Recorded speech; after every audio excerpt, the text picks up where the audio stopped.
कभी सोचा है कि एक नदी में डुबकी लगाने में ऐसी क्या खास बात है कि लाखों लोग हर साल एक ही जगह खिंचे चले आते हैं? आज हम उसी आस्था के केंद्र, पवित्र शहर प्रयागराज की एक यात्रा पर निकले हैं, जहां माघ मेले के दौरान आध्यात्मिक ऊर्जा अपने चरम पर होती है। चलिए, आस्था के इस महासागर में गोता लगाते हैं और जानते हैं कि ये जगह इतनी खास क्यों है। देखिए, ये सिर्फ एक भीड़ नहीं है। ये तो विश्वास का एक जीता जागता सांस लेता हुआ समंदर है। जरा सोचिए, लाखों आत्माएं एक ही मकसद के साथ एक जगह इकट्ठा होती हैं, शुद्धि और मोक्ष की तलाश में। माघ मेला कोई त्योहार भर नहीं, ये भारत के आध्यात्मिक दिल की धड़कन है। तो सवाल ये उठता है, क्या इस शाही स्नान के लिए मन तैयार है? ये सिर्फ ठंडे पानी में एक डुबकी लगाना नहीं है, ये अपने बीते कल के बोझ को धो डालने, एक नई शुरुआत करने और एक ऐसे अनुभव से गुजरने का मौका है जो आत्मा पर एक गहरी छाप छोड़ सकता है। शाही स्नान का केंद्र है संगम, वो चमत्कारी जगह जहां भारत की 3 सबसे पवित्र नदियां मिलती हैं, गंगा, यमुना और अदृश्य रहस्यमयी सरस्वती। ये सिर्फ एक भौगोलिक संगम नहीं है, बल्कि एक आध्यात्मिक ऊर्जा का केंद्र है। भक्तों का मानना है कि इस पवित्र जल में एक डुबकी जीवन भर के पापों को धो सकती है और आत्मा को शांति दे सकती है। लेकिन रुकिए, प्रयागराज की आध्यात्मिक यात्रा संगम पर खत्म नहीं होती। नदी में शुद्धि के बाद तीर्थयात्री शहर के उन प्राचीन मंदिरों की ओर बढ़ते हैं, जहां हर पत्थर एक कहानी कहता है और हर मूर्ति दिव्यता से भरी हुई महसूस होती है। तो चलिए, हमारी ये तीर्थयात्रा हमें सबसे पहले ले चलती है देवी की शक्ति के केंद्रों पर। प्रयागराज में 2 बहुत ही शक्तिशाली शक्तिपीठ हैं, जो दिव्य स्त्री ऊर्जा के प्रतीक हैं। आइए जानते हैं कि ये स्थान इतने पूजनीय क्यों हैं। ये देखिए, सामने 2 मंदिर हैं, कल्याणी देवी और अलोपी देवी। दोनों एक दूसरे से काफी अलग हैं, फिर भी शक्ति में समान रूप से शक्तिशाली हैं।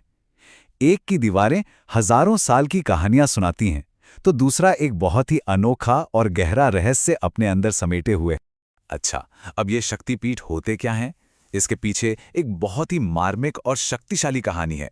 जब देवी सती ने आत्मदाह कर लिया, तो उनके पति भगवान शिव उनके शरीर को लेकर पूरे ब्रह्मांड में घूमते रहे। कहते हैं कि जहां जहां उनके शरीर के अंग गिरे, वहां वहां एक शक्तिपीठ बन गया, जो देवी की शाश्वत शक्ति का प्रतीक है। कल्याणी देवी मंदिर में कदम रखना सचमुच ऐसा लगता है जैसे आप समय में पीछे चले गए हों।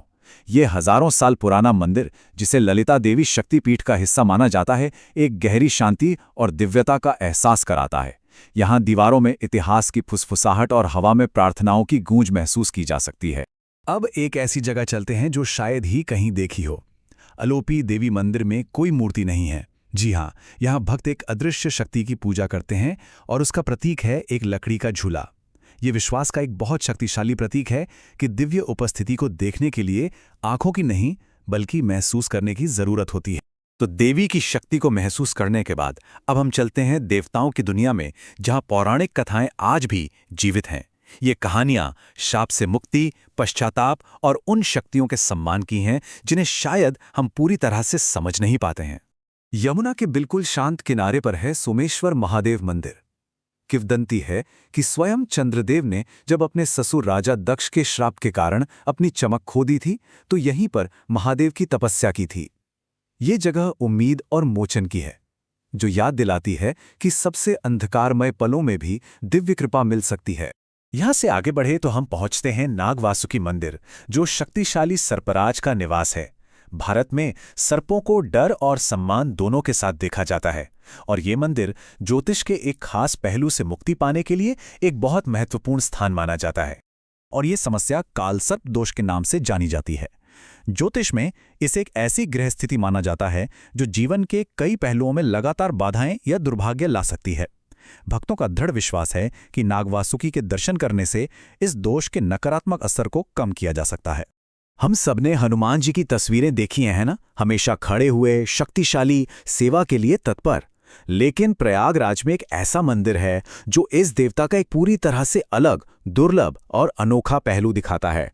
ये है बड़े हनुमान जी का मंदिर, और यहाँ भगवान हनुमान की एक विशाल लेटी हुई प्रतिमा के दर्शन होते हैं। ये विश्राम की मुद्रा है, भक्ति से मिली संतुष्टि की मुद्रा। यह एक ऐसा दृश्य है जो मन में हैरानी और आश्चर्य की भावना पैदा करता है।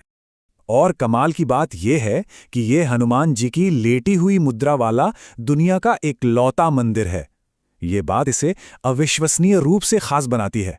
ये सोचने पर मजबूर करता है कि आखिर यह मुद्रा क्या दर्शाती है। शायद यह लंका की लड़ाई के बाद का आराम है, या फिर भक्तों के प्रति पूर्ण समर्पण का प्रतीक। तो हमने देवी की शक्ति को महसूस किया, देवताओं की कथाओं को सुना और एक देवता का अद्वितीय स्वरूप भी देखा। प्रयागराज की ये आध्यात्मिक यात्रा सिर्फ मंदिरों के दर्शन करने के बारे में नहीं है, ये विश्वास की अलग अलग परतों को समझने के बारे में है। जब हम इस पूरी यात्रा को एक साथ देखते हैं तो एक बात साफ नजर आती है। प्रयागराज एक ऐसा शहर है जहां हर मानवीय जरूरत के लिए एक दिव्य समाधान है। चाहे वो मां की शक्ति की तलाश हो, श्राप से मुक्ति हो, ज्योतिष की बाधाओं को दूर करना हो, या बस भगवान के एक अनोखे रूप के दर्शन करना हो। ये विश्वास का एक पूरा इकोसिस्टम। आखिर में प्रयागराज की यात्रा एक बाहरी सफर से कहीं ज्यादा है। ये एक अंदरूनी खोज है। इन पवित्र जगहों पर जहां लाखों कहानियां गूंजती हैं, एक तीर्थयात्री असल में केवल एक कहानी की तलाश में होता है, अपनी खुद की, मोक्ष की, शांति की, या अपने सवालों के जवाब की कहानी। और वो कहानी क्या होगी, ये तो सफर करने पर ही पता चलेगा।